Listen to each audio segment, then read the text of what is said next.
یہ اس کی علامت ہے کہ اس پانی کے اندر یا اس مٹی میں اللہ نے ایسے انڈے یا ایسی چیزیں پیدا کی ہیں، اتنے پیچیدہ سافٹ ویئر اس میں انسٹال کر دیے ان انڈوں کے اندر کہ وہ صدیوں تک پانی نہ ملنے سے بھی ضائع نہیں ہوتے. یہ تو بہت ٹیکنیکل قسم کا سافٹ ویئر دریافت ہو گیا ہے.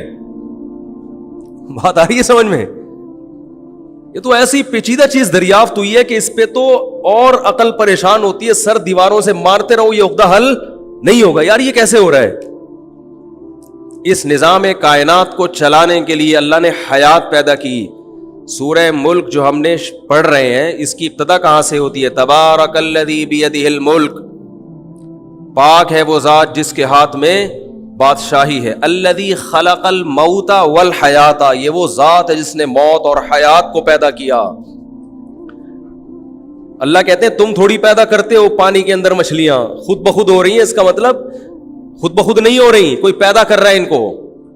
آپ کہہ سکتے ہیں وہ کچھ سائنسدانوں کی تحقیق کے کوئی انڈے رہ جاتے ہیں، یہ کچھ ہو جاتا ہے، تو وہ انڈے رہ کے اتنے سال تک محفوظ کیسے رہے، ضائع کیوں نہیں ہوئے؟ مرغی کے انڈے تو فریج میں بھی خراب ہو جاتے ہیں. اس نظام کائنات کو چلانے کے لیے، اس زمین میں زندگی کی بہاریں پیدا کرنے کے لیے اللہ نے ایسی ایسی چیزیں پیدا کر دی ہیں کہ جہاں پانی ہوگا وہاں حیات. قرآن میں ہے نا کہ وَجَعَلْنَا مِنَ الْمَاءِ كُلَّ شَيْءٍ حَيٍّ، ہم نے صرف ایک پانی سے ہر زندہ چیز کو پیدا کر دیا. صرف ایک پانی ہے، جہاں پانی وہاں حیات. کچرے کے ڈھیر میں کیڑے جب ہی پیدا ہوتے ہیں جب نمی ہو. پانی ملتا ہے خربوزہ پیدا ہوتا ہے، پانی ملتا ہے آم پیدا ہوتا ہے. یہ ایسا ہی ہے جیسے کوئی کہے کچرے کے ڈھیر میں جب بارش ہوتی ہے تو آم کا درخت خود بخود پیدا ہو جاتا ہے. وہ بھائی خود نہیں پیدا ہو رہا، وہ زمین کے اندر گٹلی ہوتی ہے، وہ کافی عرصے سے پڑی ہوئی تھی، تلاش میں تھی کہ مجھے پانی ملے اور میں اللہ کی قدرت کا نظارہ پیش کروں. تو اس گٹلی کے اندر ایسے سافٹ ویئر انسٹال کر دیے گئے ہیں کہ گٹلی کو کھول کے دیکھو تو نہ درخت نظر آئے گا، نہ اس میں آم نظر آئے گا، نہ پتے نظر آئیں گے، نہ شاخیں نظر آئیں گی، لیکن سارا سیٹ اپ اس گٹلی کے اندر اللہ نے بند کر کے اوپر سے اس کو پیک کر دیا. اور 3 چیزیں چاہیے اس کو: مٹی، گوبر، پانی. کچرے میں بھی نائٹروجن پیدا ہوتی ہے تو نائٹروجن چاہیے اس کو، وہ کچرے میں زیادہ ہو جاتی ہے اچھی. تو وہ 3 چیزیں اس کو ملی، گٹلی نے اپنا کام کرنا شروع کر دیا. سب سے پہلا کام فالق الحب. اللہ کہتے ہیں ایسی چیزیں انسٹال کر دی اس میں کہ زمین کے اندر دفن بھی کرو گے لیکن وہ زمین کا سینہ پھاڑ کر اتنی سی کوپل باہر نکلتی ہے. اس کوپل میں جو ننا سا پودا نکلتا ہے، پھونک مارو بیچارہ ہل جاتا ہے، اس کو بچا کے رکھنا پڑتا ہے.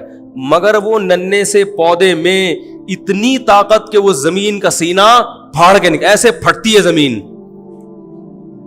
وہ کہہ رہا ہوتا ہے ہٹ جاؤ میرے سامنے سے، بھی میں باہر آ رہا ہوں، ٹھیک ہے نا. اور پھر اسے دھوپ اور پانی ملتا رہتا ہے اور وہ تناور درخت میں تبدیل. تو یہ خود بخود تھوڑی ہو رہا ہے بھائی، اس کے اندر کچھ ڈالا گیا ہے، کچھ ڈالا گیا ہے. پھر وہ تناور درخت میں تبدیل ہوتا ہے، جڑیں اس کی زمین کے اندر پھیلتی رہتی ہیں، پھیلتی رہتی ہیں، پھیلتی رہتی ہیں. اور تناور درخت میں تبدیل ہونے کے بعد پھر اس میں پھول لگتے ہیں. یہ پھول تتلیوں کو اپنی طرف، بولنے میں کوئی پابندی لگی ہے کیا؟ پھول مائل کرتے ہیں. کیا پھول، کیا درخت کو خود بخود یہ پتا ہے کہ میری طرف راغب کرنے کے لیے، کوئی اٹریکشن کے لیے کوئی چیز مجھے تتلیوں اور مکھیوں کے سامنے پیش، گٹلی کو پتا تھا یہ خود بخود ہو رہا ہے کیا؟ بھائی درخت بیچارے کو پاس تو مغز ہی نہیں ہے سوچنے کے لیے. جس کے پاس، سائنسدان کے پاس مغز ہے وہ تو سوچ نہیں رہا کہ یہ، وہ کہہ رہے یہ خود بخود بنا ہے. اور جس درخت کے پاس مغز نہیں ہے وہ اتنا ذہین کہ اسے پتا ہے کہ میرے نر اور مادہ پھولوں میں ملاپ کے لیے مجھے مکھیوں کو اپنی طرف مائل کرنا پڑے گا.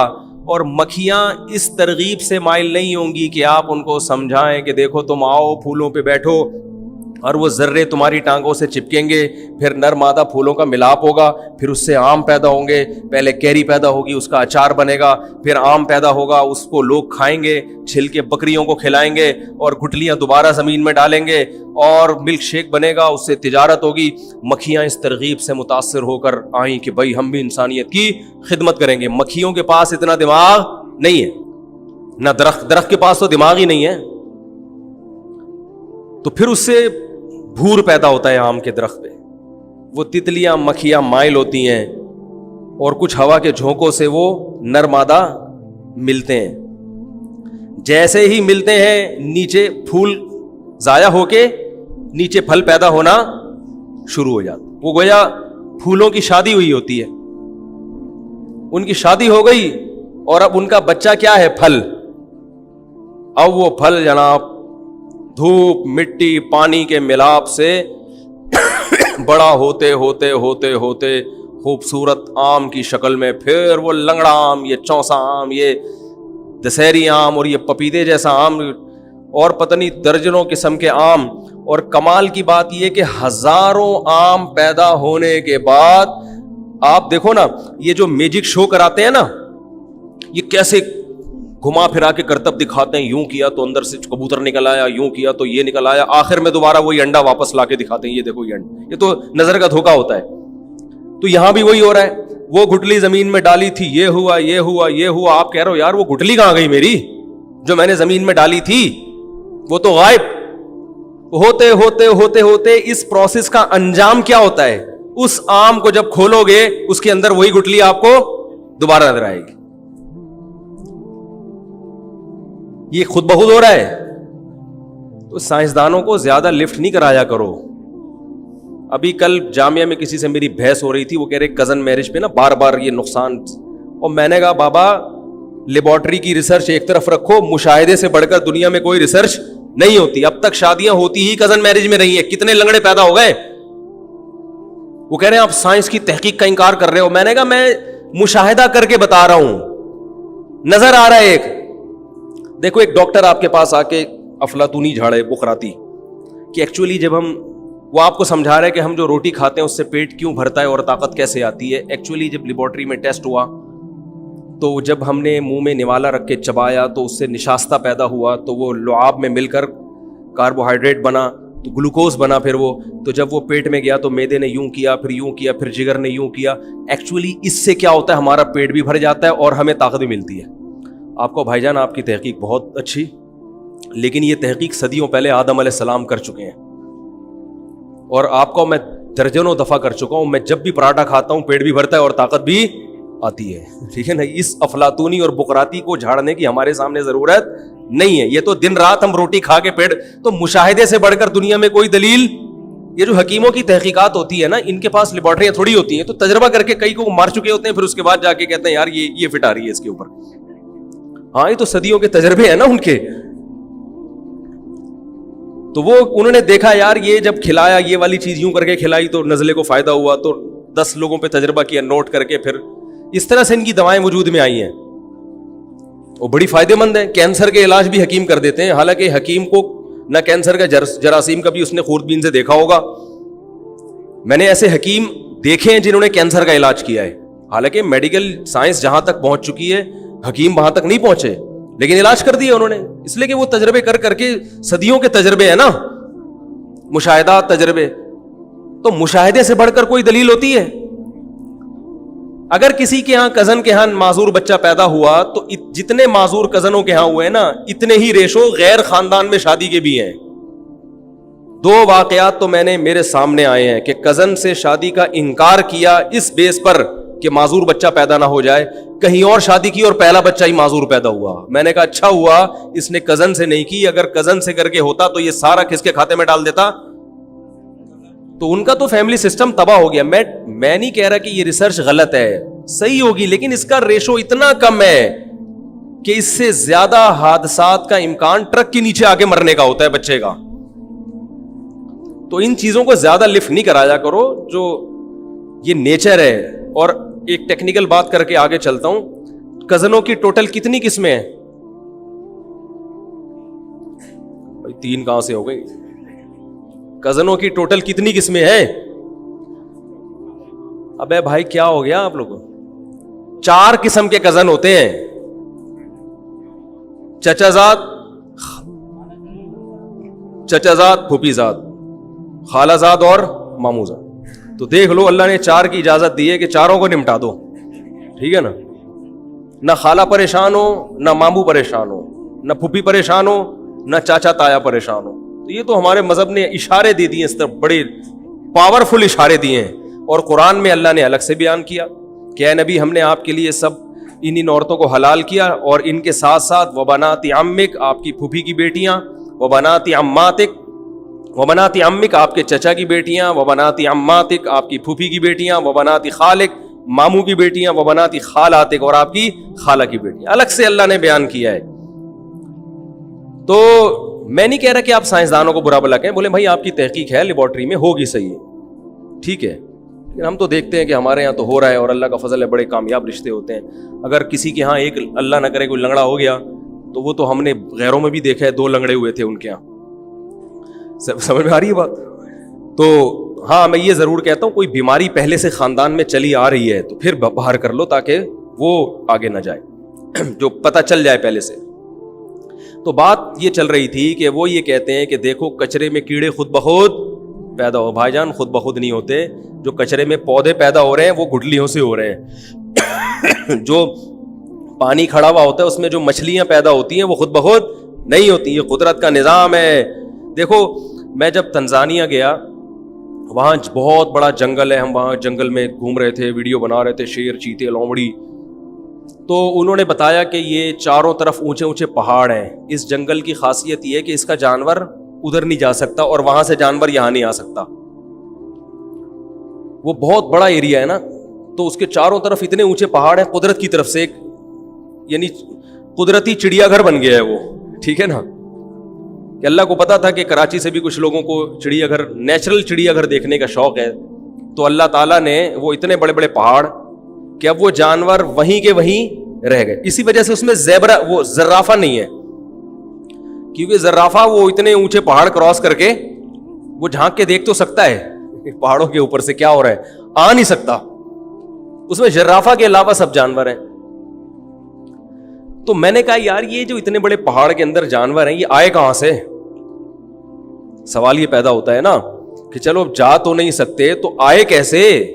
اگر آ سکتے ہیں تو جا بھی سکتے ہونے چاہیے. تو انہوں نے کہا شاید کوئی زلزلہ آیا ہوگا جس سے یہ چاروں طرف پہاڑ کھڑے ہو گئے. تو یہ اتنی عجیب بات نہیں ہے، اس سے زیادہ عجیب بات یہ ہے کہ آسٹریلیا ایک جزیرہ ہے، دور دور تک سمندر ہے، اور اس جزیرے کے اندر بھی جانور، سارے وہ جانور موجود ہیں جو افریقہ کے جنگلات میں ہیں. ارے وہ سمندر پار کر کے پہنچے کہاں سے؟ وہاں تو زلزلے کی بھی تعویل نہیں ہو سکتی. وہ شیر کہاں سے آ گیا بھائی؟ اور ہر جانور، ہم کہہ سکتے ہیں کوئی گورا ہو سکتا ہے کسی شیر کو لے گیا ہو، تو یہ لومڑی کو بھی لے گیا، چوہے کو بھی لے گیا، بلوں کو بھی لے گیا بھائی وہ سفر کرتے کرتے ہو سکتا ہے کوئی سیاح لے گیا ہو نا، تو کتنے جانور لے کے جائے گا؟ بندر بھی لے گیا، چیتا بھی لے گیا، سارے جانور وہاں جا کے، ایسے تھوڑی ہوتا ہے. ہر قسم کے جانور جو دوسرے جنگلوں میں ہے وہاں بھی موجود ہے، اور ایسی ایسی نایاب نسلیں ہیں وہاں پر. تو آدمی یہ بھی اللہ کرے ہمارا وہاں کا سفر ہو تو انشاءاللہ وہاں سے بھی ہم سفید شیر کی ویڈیو بنا کے بھیجیں گے آپ کو انشاءاللہ. کینگرو بہت مشہور ہے، شکریہ تو اچھی بات ہے ماشاءاللہ. کینگرو ایک عجیب سا جانور ہے، وہ وہاں پر ہے. تو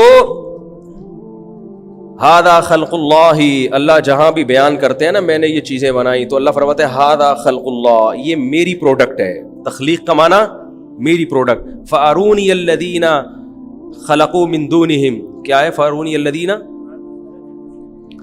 فارونی الذین، چھوڑو یار، ہذا خلق اللہ فارونی الذین، سورہ لقمان کی آیتیں ہیں نا. ہاں فارونی ماذا خلق الذین من دونہم، اللہ فرماتے ہیں یہ میری پروڈکٹ ہے، میرے علاوہ جن لوگوں نے جو چیزیں بنائی ہیں ذرا وہ بھی تو مجھے دکھاؤ. وہ اتنی عجیب نہیں ہے.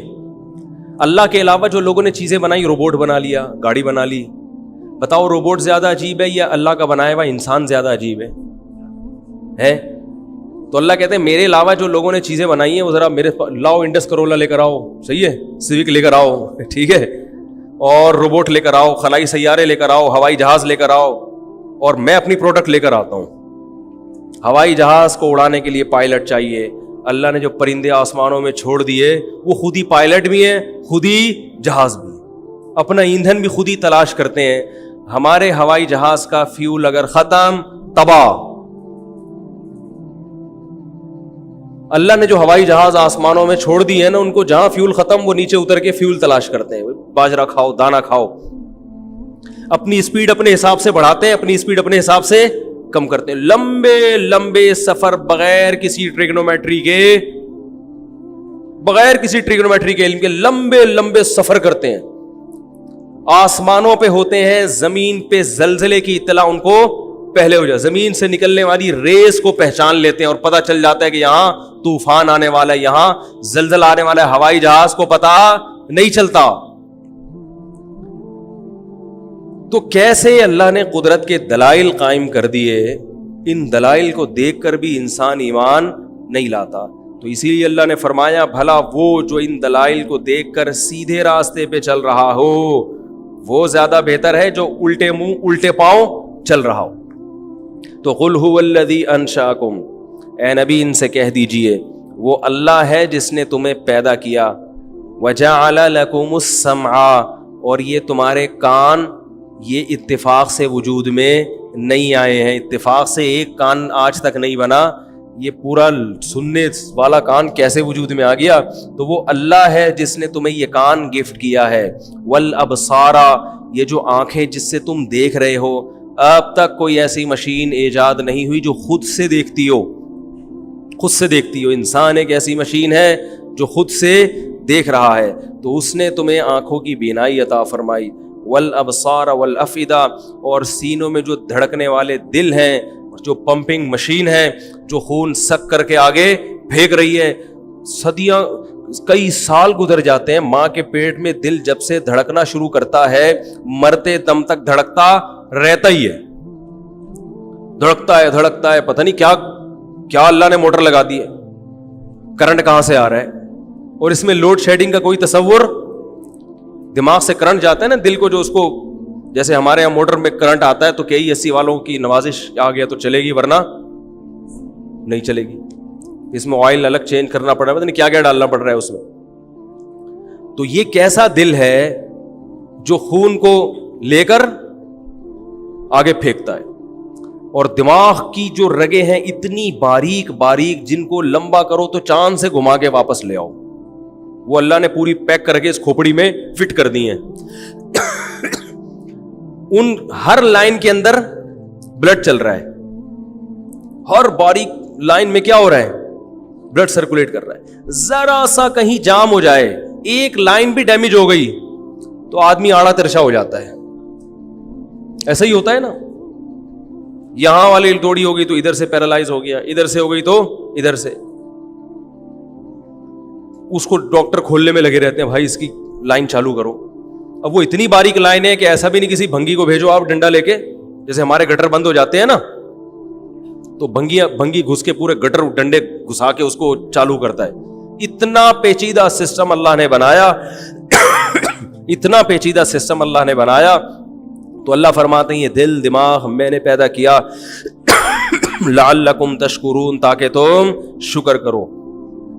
تو شکر کے درجات میں سب سے پہلے یہ ہے کہ مانے کہ مجھے اس نے بنایا ہے, مانے کہ وہ مجھ پر خرچ کر رہا, مجھے نعمتیں وہ دے رہا ہے, مانے کہ میں سب سے پہلے اس کا غلام ہوں, مانے کہ مجھے اس کی مان کے چلنا ہے. یہ شکر کا پہلا اسٹیپ ہے.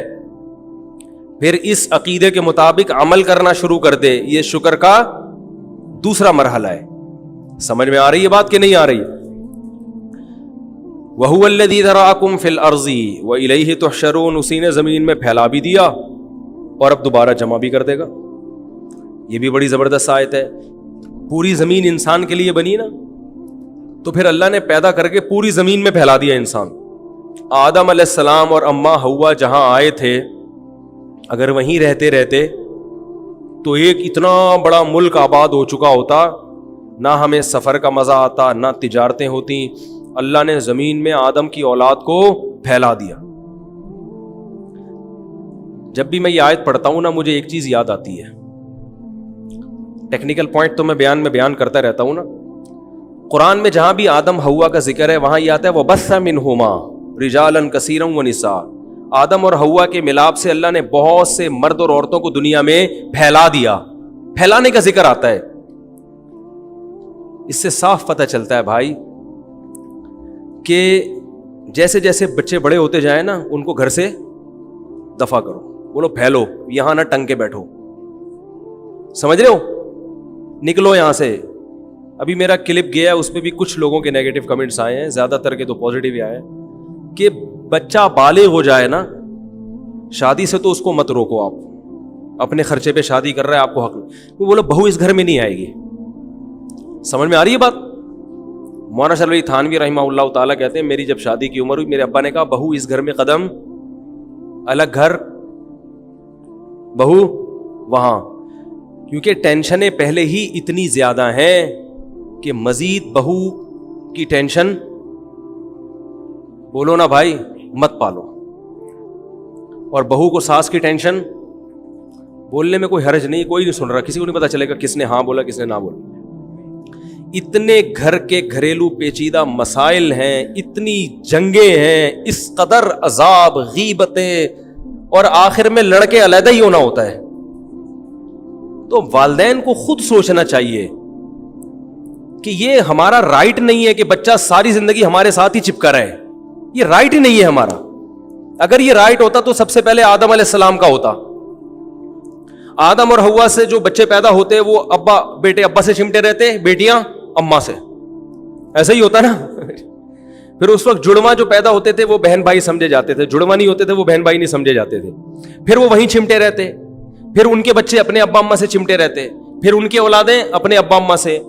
تو مجھے نہیں پتا آدم علیہ السلام کہاں زمین پہ قدم رکھا. لوگ کہتے ہیں جدہ میں رکھا، اس لیے اس کو جدہ کہا جاتا ہے. دادی، جدہ دادی کو کہتے ہیں نا عربی میں. تو اگر جدہ میں پیدا ہوئے تھے اور وہاں آدم اور حوا علیہ السلام کا ملاپ ہوا تھا تو آج سب کہاں ہوتے؟ جدہ میں. ہم سب کا وطن کیا ہوتا؟ جدہ. اور وہیں گھر پھیلتے پھیلتے پھیلتے پھیلتے ایک سعودی عرب بہت بڑا ملک بن چکا ہوتا. سعودی عرب کے ریگستان اتنے ہیں کہ وہاں ساری دنیا آ سکتی ہے. ابھی جتنی آبادی ہے نا سب آ سکتے ہیں وہاں. کمانے کے لیے باہر جاتے ہیں پھر واپس آ جاتے ہیں. تو اللہ نے تو شادی کا سیٹ اپ رکھا اس لیے کہ پھیلو. فلیٹوں میں ٹنگے ہوئے ہیں. وہ منجلا بیٹا ہے وہ اس کا فلیٹ ہے، وہ اوپر والے فلیٹ میں ٹنگا ہوا ہے، کھڑکیوں سے گر رہے ہیں بچے ہیں. ایک کمبل میں گھسیڑا ہوا ہے 10 کو. تو بھائی تھوڑا اب نکلو باہر یار. تھوڑا اسکیم 33 میں سستا مکان لے لو، ادھر نکل لو. تھوڑا سا ہوادار گھر ہو، بڑا ہو، کوئی بات نہیں، تھوڑا ٹائم لگے گا یہاں کراچی پہنچنے میں. اور ویسے بھی جب ادھر آبادی بنے گی تو وہ خود کراچی بن جائے گا. بھائی جہاں آبادی ہوتی ہے وسائل سارے خود بخود.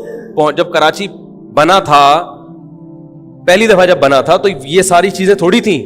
یہ تو جب آبادی بڑی ہے تو سب چیزیں خود بخود آگے. دیکھو ریونڈ کا اجتماع ہوتا ہے، آبادی ہوتی ہے، ساری سہولتیں، کلینک بھی خود ہی بن جاتی ہے، پانی والے بھی، جوس والے بھی، مچھروں کے اسپرے بھی بک رہے ہیں، ٹھیک ہے نا، ہر چیز پہنچ جائے گی خود بخود. تو اس لیے آبادی کو پھیلانا چاہیے. پھیلاؤ. ہم یہ کہتے ہیں نہیں میرا جگر کا ٹکڑا میرے ساتھ چمٹا رہے اور ٹانگیں توڑنے کی دھمکیاں دیتے ہیں. میں نے تجھے، مائیں کہتی ہیں میں نے تجھے پال پوس کے بڑا کیا، اب تو مجھ سے الگ ہو رہا ہے. تو اس کو بولا اماں آپ بھی تو ابا سے الگ ہوئی تھی نا، کیا ابا نے آپ کو پال پوس کے بڑا نہیں کیا تھا؟ تو آپ ابا کے ساتھ ہی رہتی، میاں کے پاس جانے کی ضرورت کیا تھی؟ یہ نیچرل ہے. ہاں الگ ہونے کے بعد بیٹا ماں باپ کو پوچھے نہیں، ان سے ملاقاتیں نہ کرے، خیر خیریت نہ پوچھے، یہ ایک الگ بات ہے. تو جوائنٹ فیملی میں رہنا فائدے مند ضرور ہے، مگر اس کے لیے جس قسم کا دل اور گردہ چاہیے، آج کل مارکیٹ میں ایسے دل گردے والے لوگ شارٹ ہیں. میں کچھ ایسی فیملیز کو جانتا ہوں جہاں سب اکٹھے رہتے ہیں، بہت اچھے طریقے سے رہتے ہیں، بڑی محبتیں ہیں، لیکن وہ انگلیوں پہ گلے جا سکتے ہیں، آٹے میں نمک کے برابر ہیں. تو قانون چند 4 لوگوں کو دیکھ کے نہیں بنتا، قانون اکثریت کو دیکھ کے بنتا ہے. اکثریت یہی ہے کہ پہلے سے بھائی تو. اور جب سوچا کرو بچہ الگ ہو رہا ہے تو بولو جب مر جائیں گے تو بھی الگ ہی ہو جائے گا. سکون سے الگ رہے، دل جڑے رہیں، یہ زیادہ اچھا ہے. اور قریب رہ کے دل جو ہے نا ایک دوسرے کے خلاف رہیں، یہ برا ہے. معاملات میں لوگ صاف نہیں ہیں. جب شادی ہوتی ہے پتہ ہی نہیں چلتا بجلی کا بل کون بھرے گا، گیس کا بل کون بھرے گا، اسی پہ کئی مہینے پھٹے چلتے ہیں. ہمارے شیخ حضرت مفتی رشید احمد صاحب رحمہ اللہ تعالی اپنے بیٹوں پہ خرچ کیا. جیسے ہی بیٹے کی شادی ہوئی نا، حضرت فرمایا اب گیس بجلی کا بل تم خود دو گے، اپنا میٹر لگاؤ الگ سے. اب یہ تھوڑی کہ ساری زندگی، اب کیا پتا چلا بہو کتنی استری استعمال، وہ بٹن دبا کے بھول گئی ہے، وہ استری کا بٹن دبایا بھول گئی. اب وہ سارا بل کس کے کھاتے میں جا رہا ہے؟ سسر صاحب کے. سسر صاحب اگر بہو کو ڈانٹ لگائیں تو پھڈا کہ کیا آپ نہیں بھولے کبھی، اور ڈانٹ نہیں لگائیں تو دوبارہ بھولے گی. وہ اپنی جیب سے تو پیسے بھر نہیں رہی بل کے، وہ کیا خیال ہے؟ تو معاملات میں کلیئر رہنا ضروری ہے، صاف رہنا ضروری. بھائی جب تک تمہاری شادی نہیں ہوئی تھی تم انڈیپینڈنٹ نہیں تھے، ہمارے خرچے پہ تھے، ہو گئی ہے ٹھیک ہے، اسی گھر میں رہ رہے ہو، تمہارے پاس الگ گھر کی جگہ نہیں ہے، میٹر سب میٹر لگے گا، میٹر الگ لگا لو تاکہ ہمارا میٹر صحیح چلتا رہے. ٹھیک ہے. حالانکہ میرے شیخ حضرت ایسے سخی تھے، 1500 روپے 1993 کی بات کر رہا ہوں، 1500 روپے اپنی ارننگ میں سے گھر میں رکھتے، باقی سب صدقہ، ایک دھیلا نہیں رکھتے تھے اپنے پاس. اور صدقہ اتنا کرتے تھے کہ پتہ ہی نہیں چلتا تھا کہ کتنے پیسے صدقہ کر رہے ہیں، کیونکہ جتنی ارننگ زمینوں کی آ رہی ہے سب فی سبیل اللہ. اتنا بڑا دل. اب کوئی ایسے صاحب دل کو دیکھے کہ بیٹے سے بھی بل کے پیسے لے رہے ہیں تو وہ تو سمجھے گا یہ تو کنجوس ہیں. کیا خیال ہے بھائی؟ وہ تو یہ سمجھے گا یار اتنے کنجوس کو اس کا سب میٹر لگا دیا. بھائی کنجوس نہیں ہے، دل صاف رہے. معاملات میں گڑبڑ ہوگی تو دل کیا ہوں گے؟ ٹیڑے ہو جائیں گے. دل صاف رہیں گے. بیٹا بیگم تمہاری، بچے تمہارے، ہمارے بھی ہیں ٹھیک ہے صحیح ہے، لیکن معاملات صاف ہونا ضروری ہے. ویسے خرچ کر دیں، چلو بیٹا آج یہ لو چھاؤ، یہ پیسے لو، جاؤ بیگم کے ساتھ پیزا کھا کے آؤ باہر. ویسے خرچ کریں، وہ پھر بیٹا احسان بھی مانے گا کہ دیکھو میرے ابا نے آج مجھے عیدی دے دی، یہ کر دیا وہ کر دیا. معاملات میں گڑبڑ ہوگی وہ مانے گا ہی نہیں. تو معاملات بالکل ایسے صاف کلیئر ہونے چاہیے، اس سے انسان تمیز سے زندگی گزارتا ہے. تو بات یہ چل رہی تھی کہ اللہ تعالیٰ فرماتے ہیں ذرأکم فی الارض، وہ اللہ ہے جس نے تمہیں زمین میں پھیلا دیا. اور قرآن میں دوسرے مقام پر آتا ہے کہ اس نے تمہارے لیے زمین میں راستے پیدا کیے تاکہ تم دنیا میں پھیلو. سمندری راستے بھی بنائے. اب سمندر سے جانے کے لیے ضروری ہے کہ ہمیں ڈائریکشن کا پتہ ہو. سمندر میں جانے کے بعد انسان اندھا ہو جاتا ہے، پتہ ہی نہیں چلتا کہاں گھوم رہا ہے. ایسا ہی ہے نا. تو اللہ کہتے ہیں ستاروں کا سسٹم آسمان میں ہم نے فٹ کر دیا ہے. وَبِالنَّجْمِ هُمْ يَهْتَدُونَ. سفر کی ضرورت تو صدیوں سے ہے نا انسان کو. جو ٹیکنالوجی آج ہے وہ پہلے تھوڑی تھی، اور آج جو ہے وہ بھی ستاروں کی مدد سے ہی ہے. تو جو صدیوں پہلے لوگ سفر کرتے تھے دنیا میں، انہوں نے جا کے ملکوں کو آباد کیا، تو اللہ فرماتے ہیں ستاروں کا نظام ہم نے بنا دیا جن کو دیکھ کر تم ڈائریکشن طے کرتے ہو. اسی لیے میرے بھائی سمندر میں جب سفر کیا کرو نا، ایجنٹ کو پیسے دیا کرو تو پہلے دیکھ لیا کرو کون سا ستارہ میرے کہاں پڑ رہا ہے. وہ میں اکثر لطیفہ سناتا ہوں نا، پہلے زمانے میں، اب بھی ہوتا ہے لیکن پہلے بہت ہوتا تھا، ایجنٹ جو ہے نا پیسے لے کے آپ کو دبئی پہنچاتے تھے، مسقط پہنچاتے تھے. تو وہ اس سے فائدہ اٹھاتے تھے کہ سمندر میں جانے کے بعد میرے کسٹمر کو پتہ ہی نہیں چلے گا کہاں ہوں میں، بالکل بھول جاتا. بالکل واقعی آپ یعنی اندھا ہو جاتا ہے انسان سمندر میں، کچھ نہیں پتا چلتا ڈائریکشن کا. تو ایک آدمی کو ایک ایجنٹ کشتی میں لے کر گیا کہ تمہیں مسقط لے کے جا رہا ہوں. گوادر پہ اتار دیا اس کو. وہ گوادر پہ تلاش کر رہا ہے یار. اس کو بولا اب میری ذمہ داری یہاں تک تھی، آگے کیونکہ غیر قانونی اب خود ہی جاؤ. وہ بیچارہ گوادر پہ، کیونکہ مسقط کا پورٹ اور گوادر دیکھنے میں تو پہاڑ ویسے ہی کلر کے سب کچھ وہی ہے. تو بیچارہ اٹھ کے کسی سے بولتا ہے، ایک بندہ ملا اسے دور، بھاگا گیا، بولتا بھائی ادھر مسقط کدھر ہے؟ کہہ رہے پتہ نہیں، میں تو خود قطر میں گھوم رہا ہوں.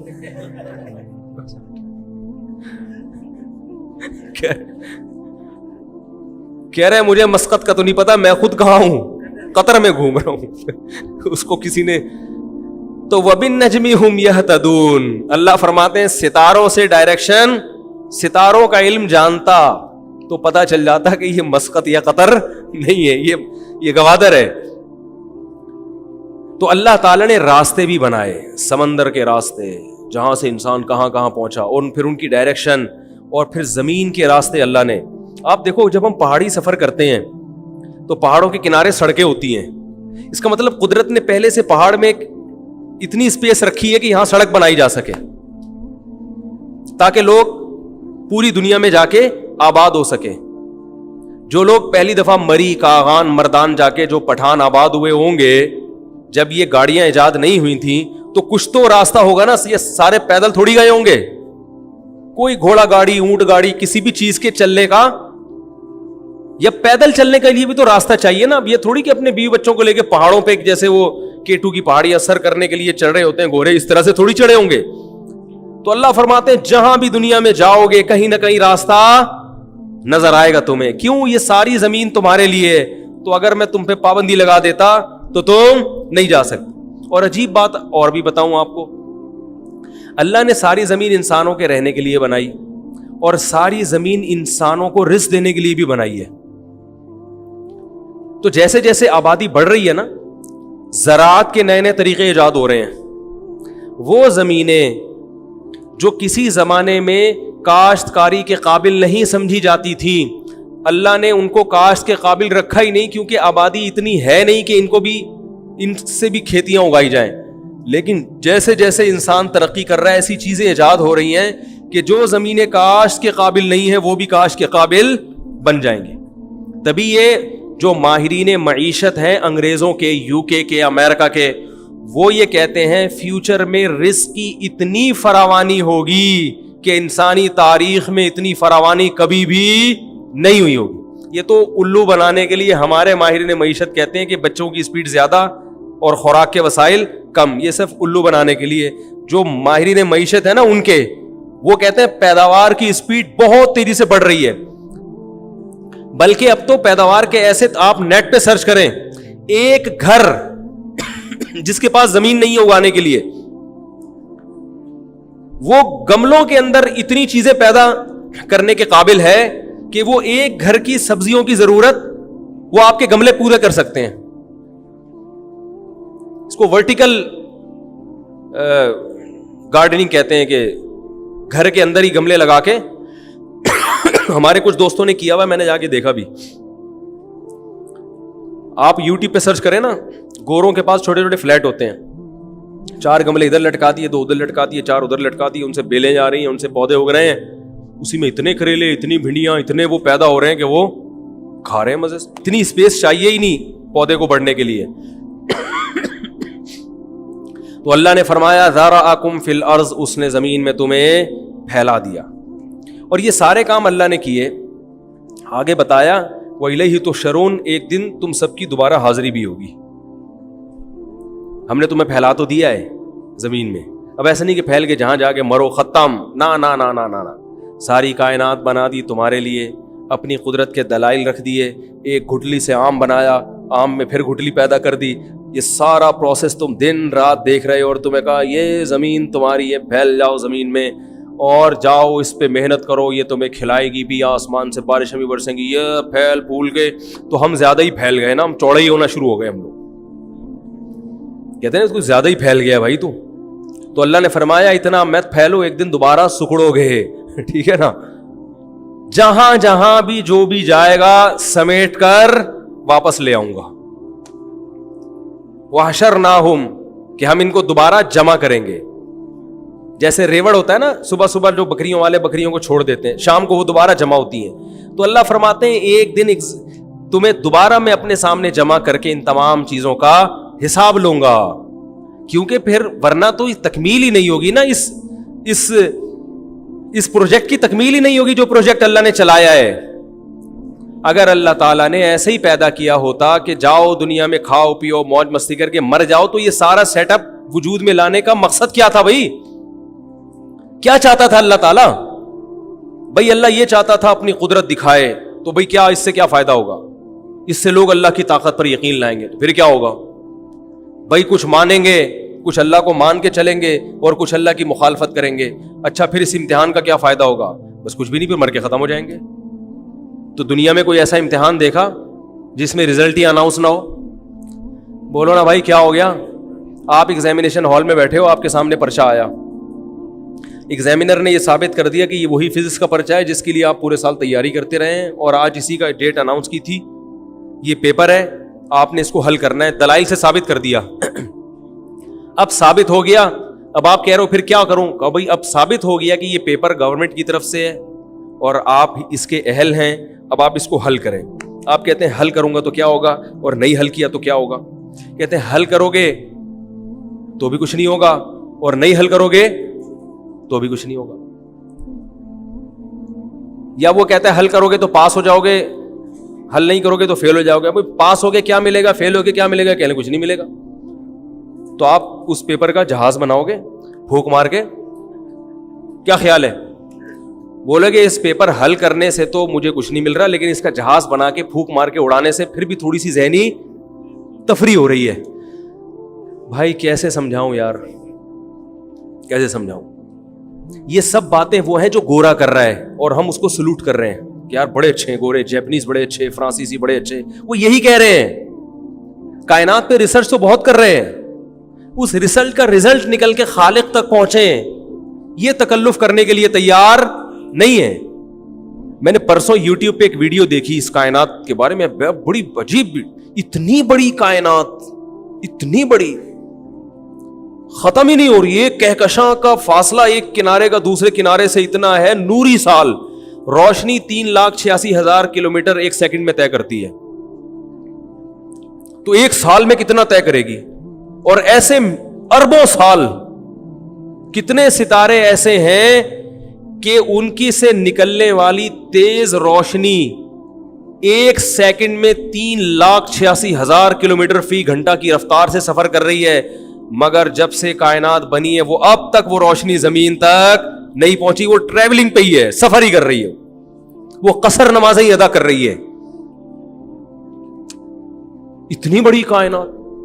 اور چلو حجم زیادہ ہوتا, اندر کوئی نظام سسٹم نہ ہوتا تو ہم کہتے ہیں خود سے پہاڑ وجود میں آ گیا, بڑا سا پہاڑ, اندر سسٹم نہیں. سسٹم اتنا پیچیدہ, 9 لاکھ گنا بڑا ہے سورج زمین سے, اور آگ کا گولا ہے, جل رہا ہے. اتنا ٹیمپریچر کہاں سے آ رہا ہے بھائی؟ یہ جل کے ختم کیوں نہیں ہو رہا؟ ایندھن کہاں سے آ رہا ہے؟ تھوڑی سی گیس ہلکی کرو, چولہا ہمارا غائب ہوتا ہے کہ نہیں ہوتا؟ پنجاب میں سردیوں میں گیس غائب, اتنا ایندھن جل رہا ہے. اور یہ ایک سورج, اس سے لاکھوں گنا بڑے بڑے اور سورج موجود ہیں, سورج سے لاکھوں گنا بڑے ہیں. ایسا آگ برس رہی ہے ان میں, کہاں سے جل رہا ہے؟ یہ جل کے ختم کیوں نہیں ہو رہا بھائی؟ کیا اللہ تعالیٰ کا ایک نظام ہے اتنے, اور ہوا میں گھوم رہے ہیں.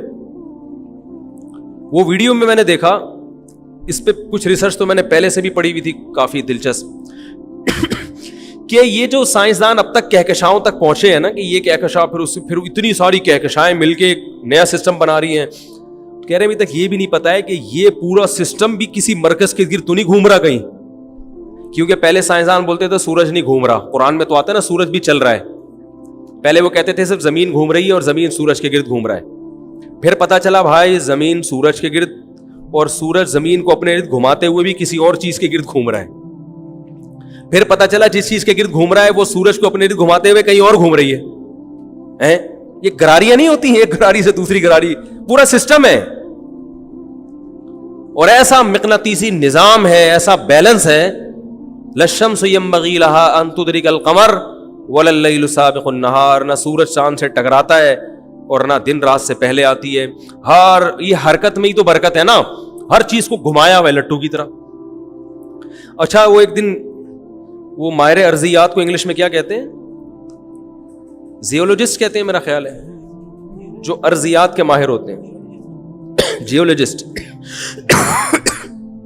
کچھ دن پہلے آئے ہوئے تھے تو میری عادت ہوتی ہے جو اس ٹائپ کی چیزیں آتی ہیں نا ان کا خون نکالتا ہوں, یعنی ان سے معلومات اتنی لیتا ہوں کہ وہ تھک جاتے ہیں.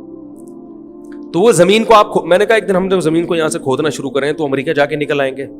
ظاہر کھودتے کھودتے زمین گول ہے نا, نہیں نکلیں گے, نہیں نکلیں گے.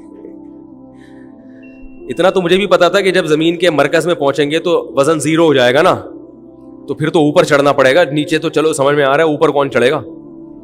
جب یہاں چلے جائیں گے بالکل مرکز میں اگر زندہ بچ گئے تو پھر جب ادھر جائیں گے پھر تو اوپر جانا شروع ہو جائیں گے نا. وہ یہاں کے حساب سے نیچے ہوں گے لیکن امریکہ والوں کے حساب سے تو پھر تو بڑی مشکل ہوگی, رسی ڈال کے نکالنا پڑے گا.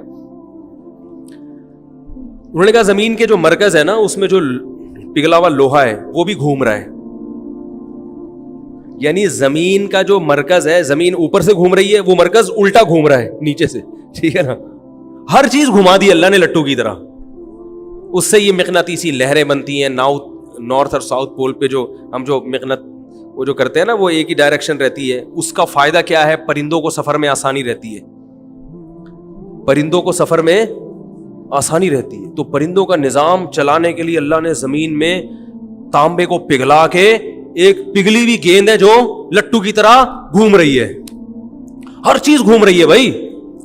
یہاں تک کہ جب سائنسدانوں نے ذرے کو توڑا ہے, توڑ کے چھوٹا کیا, دیکھ کے حیران رہ گئے کہ ذرہ بھی جامد نہیں ہے, نیوکلیس ہے, اس کے گرد الیکٹران گھوم رہے ہیں. ارے جو نظام کائنات کا وہی ذرے کا بھی وہی نظام ہے. اس پہ بھی چارج ہے, وہ بھی زندہ ہے, حیات ہے اس میں بھی الیکٹران ہے اور وہ نیوکلیس کے گرد گھوم رہے ہیں. اس پہ بھی چارج ہے. انہی الیکٹرانوں کو دھکا دے دیتے ہیں, ادھر سے ادھر چلے گئے, اس نے سامنے والے کو پش کیا, وہ ہے نا تپڑ ہے تو پاس کر ورنہ برداشت کر. تو اس اصول سے بجلی بننا شروع ہو جاتی ہے. بھائی بجلی میں جب کرنٹ آتا ہے تو وہ الیکٹرانوں کی حرکت ہوتی ہے نا, تو کرنٹ پیدا ہوتا ہے. میں سائنسدان نہیں ہوں نہ مجھے پتا ہے, میں دیسی اسٹائل میں بات کرتا ہوں. کمنٹس لوگوں کے آتے ہیں دیکھو سائنسدان کیا بتا رہے ہیں ہمیں. تو وہ تپڑ ہے تو پاس کر ورنہ, وہ الیکٹران دھکا دیتا ہے, بولتے ہیں تپڑ ہے تو پاس کر ورنہ برداشت کر. وہ کہہ رہے برداشت نہیں کر سکتا, آگے پاس کر دوں گا میں. ٹھیک ہے, وہ دھکا اتنی اسپیڈ سے ہوتا ہے نا, تو آگے والے کو پاس کرتا ہے, وہ آگے کرنٹ بننا شروع ہو جاتا ہے. اس سے پھر وہ آتا ہے پنکھے میں آتا ہے تو ایک مقناطیسی لہر بنتی ہے. وہ پھر نتیجہ کیا نکلتا ہے؟ پنکھا گھومنا شروع ہو جاتا ہے. تو اس سے کتنے کام لے رہا ہے انسان. اگر وہ جامد ہوتا تو آج بجلی نہ ہوتی, پنکھے جہاں تھے وہیں کے وہیں, اور لوڈ شیڈنگ کرنے والوں کو گالیاں نہ پڑتی. یہ فائدہ ہو جاتا ہے. یہ سارے جنت کے 80 والے سارے جنت میں چلے جاتے ہیں. تو اللہ کی حکمت نے تقاضا کیا کہ کچھ ان میں جنت میں جائیں, کچھ جہنم میں جائیں, اس لیے اللہ نے کرنٹ پیدا کیا. تو کیسا نظام بنایا, ہر چیز حرکت میں. تبھی قرآن کہہ رہا ہے واختلاف اللیل والنہار. بار بار قرآن نے اختلاف کا ذکر کرتا ہے کہ اس کائنات میں سکون نہیں ہے, اختلاف ہے. یہ اختلاف کا تذکرہ قرآن کیوں کر رہا ہے؟ ہر چیز متحرک ہے. کل فی فلک یسبحون. قرآن کہہ رہا ہے جتنے ستارے سیارے ایک دائرے میں تیر رہے ہیں. تیرنے کا مطلب جیسے کوئی سوئمر ہے نا, وہ بڑی مزے سے سوئمنگ کر رہا ہوتا ہے. جب آپ بائی روڈ چلتے ہیں تو کھڈا بھی آتا ہے, اسپیڈ بریکر بھی آتا ہے, تو چلنا بڑا مشکل ہوتا ہے. جب سوئمنگ کرتے ہیں تو نہ کوئی کھڈا اور نہ کوئی اسپیڈ بریکر. تو اللہ نے تیرنے کا ذکر کیا قرآن میں کہ یہ جتنے ستارے سیارے ہیں تیر رہے ہیں. کیا مطلب؟ ایسے تمیز سے چل رہے ہیں کہ نہ کوئی آگے اسپیڈ بریکر ہے اور نہ کوئی کھڈا. ایسے سفر کرتے چلے جا رہے ہیں, ایسے تیرتے ہوئے جا رہے ہیں. تو حرکت ہر چیز میں حرکت. اس سے ایک ٹیکنیکل پوائنٹ کی بات پتہ چلتی ہے, بتا دوں. ارے بھائی لوگ مجھے کہتے ہیں درس قرآن چھوڑ کے کیا شروع کر دی. یہ قرآن سے ہی اخذ ہو رہی ہیں ساری چیزیں. یا تو میں اگر صرف اس طرح سے درس دینا الحمدللہ رب العالمین, تمام تعریفیں اللہ کی, تمام جہانوں کا پالنے والا ہے, تو بس ختم ہو گئی درس. تو یہی تو علم کی بات ہوتی ہے نا کہ آپ اس سے کیا کیا اخذ کر رہے ہیں. اس سے ہی پتہ چلا میرے بھائی کہ اس کائنات کا جو نظام ہے اس کی روح کس پر ہے؟ حرکت پر ہے. اگر حرکت نہیں ہوگی تو تباہی کی طرف ہر چیز جائے گی. تو انسانوں میں بھی وہ صحت مند رہتا ہے جو متحرک رہتا ہے. سمجھ میں آ گیا تو تڑپ جاتے ہیں. جو صبح اٹھ کے حرکت کرتا ہے, نماز کے لیے آتا ہے, پھر دفتر جاتا ہے, پھر وہاں بھی کچھ حرکت کرتا ہے, کمپیوٹر پہ جا کے بیٹھ نہیں جاتا بس 3 گھنٹے کے لیے. جو حرکت کرتا رہے گا نا, چلتا پھرتا رہے گا, بولتا سنتا دیکھتا حرکت کرتا, ہاں جب تھک جائے تو سو جائے, پھر دوبارہ سے حرکت میں آ جائے, تو وہی صحت مند رہے گا. آج جو صحتیں خراب ہو رہی ہیں, کیوں ہو رہی ہیں؟ بولتے کیوں نہیں بھائی؟ لوگ کہتے ہیں ہم تو حرکت کرتے ہیں, ہم تو صبح آفس جاتے ہیں 2 گھنٹے کمپیوٹر پہ بیٹھ کے ہماری آنکھیں بھی حرکت کرتی ہیں, ہماری انگلیاں بھی کی پیڈ پہ حرکت کرتی ہیں. تو میں ان سے کہتا ہوں کہ آپ کی انگلیاں موت تک صحت مند رہیں گی, انگلیوں کے مسل بالکل ٹھیک رہیں گے, گھٹنے جواب دے جائیں گے. یا تو گھٹنوں سے کی پیڈ کے بٹن دبایا کرو, کیا خیال ہے, یا ناک سے دبا لیا کرو, یا کونیوں سے دباؤ. بھائی جو چیز حرکت کر رہی ہے پھر وہی ہوگی ٹھیک. انگلیوں کے جوڑ صحیح رہیں گے, اور وہ بھی 2-4 جو استعمال میں آ رہی ہیں. چھوٹی انگلی تو استعمال میں آتی نہیں ہے. تو یا تھوڑی بہت پلکیں سیٹ رہیں گی. تو میرے بھائی کمر کو ٹھیک رکھنا ہے تو کمر حرکت میں لانا ضروری ہے. کیا خیال ہے؟ گھٹنے صحیح رکھنا ہے تو گھٹنوں کو حرکت میں لانا. دماغ صحیح رکھنا ہے تو دماغ کو حرکت میں سوچ کے لانا ضروری ہے. آج لوگ دماغ تیز کرنے کے لیے خمیرہ گاؤ زبان تو کھاتے ہیں. میں یہ اس لیے کہہ رہا ہوں تاکہ پتہ چل جائے کہ دماغ تیز ہوتا ہے خمیرہ گاؤ زبان سے, ورنہ لوگ کہاں کھاتے ہیں لوگوں کو پتہ ہی نہیں ہے. اور دماغ تیز کرنے کے لیے بادام کھاتے ہیں. دماغ تیز کرنے کے لیے سب سے پہلے ضروری ہے کہ دماغ کو حرکت میں رکھا جائے. اور دماغ کی حرکت کیسے ہوتی ہے؟ ایسا نہیں کہ گردن یوں ہلانا شروع کر دیں حرکت میں, سوچنے سے. یعنی جس چیز کو جس کام کے لیے پیدا کیا اسے اس کام میں استعمال کیا جائے. جو سوچتے نہیں ہے نا, دماغی کام نہیں کرتے, دماغ ان کا تبھی جو زیادہ سوتے ہیں نا کند ذہن ہو جاتے ہیں, کیونکہ سونے میں دماغ کام نہیں کر رہا ہوتا. یہ جو زیادہ نیند ہے یہ انسان کی صحت کے لیے نہ صرف یہ کہ مفید نہیں ہے بلکہ بیڑا غرق کر دیتی ہے انسان کی صحت. پاگل ہو جاتے ہیں وہ, کچھ سوچنے سمجھنے کی صلاحیت نہیں رہتی. کم سویا کرو, جتنی ضروری اتنی تو لازمی سو, ورنہ وہ ایسا نہ ہو کہ اتنا کم سوئیں کہ جو ضروری نیند ہے وہ بھی نہ ہو, وہ تو پھر بالکل ہی تباہی ہے, وہ تو اور زیادہ نقصان ہے. تو نہ دماغ استعمال ہو رہا ہے نہ زبان استعمال ہو رہی ہے. ہاں ہو رہی ہے. اچھا دیکھو, جو خطیب ہوتے ہیں نا ان میں بولنے کی طاقت بڑھ جاتی ہے, بولنے کی طاقت بڑھ جاتی گھنٹوں. ابھی میرا 2 گھنٹے کا بیان ہوا جمعے کا, تو کسی نے کہا کوئی سامنے بیٹھا ہوا بھی ہے, نیچے کسی کے کمنٹس تھے, تو جمعے میں ماشاءاللہ 2 گھنٹے یہ ہال بھرا ہوا تھا نا, کافی لوگ بیٹھے ہوئے تھے. تو وہ جو نیگیٹو کمنٹس والے ہوتے ہیں نا وہ ان کی ہر چیز کو نیگیٹو, وہ یہ لکھ دیتے ہیں ماشاءاللہ مفتی صاحب کا اسٹیمنا دیکھو 2 گھنٹے سے بول رہے ہیں. لیکن جس کو منفی سوچ ہے نا وہ کہے گا کہ یہ شو مارنے کے لیے بس کیمرے کے سامنے بیٹھے ہیں, سامنے بندہ کوئی بھی نہیں. تو چلنے کی طاقت بڑھے گی, تو حرکت میں رکھو گے اپنے آپ کو تو برکت رہے گی. کینسر کے اسپیشلسٹ کا ملفوظ دوبارہ سنا دوں, انہوں نے کہا جو بیماریاں پھیل رہی ہیں سب سے بڑی وجہ یہ ہے کہ جتنا انسان کھا رہا ہے اس کھائے ہوئے کو اتنا خرچ نہیں کر رہا.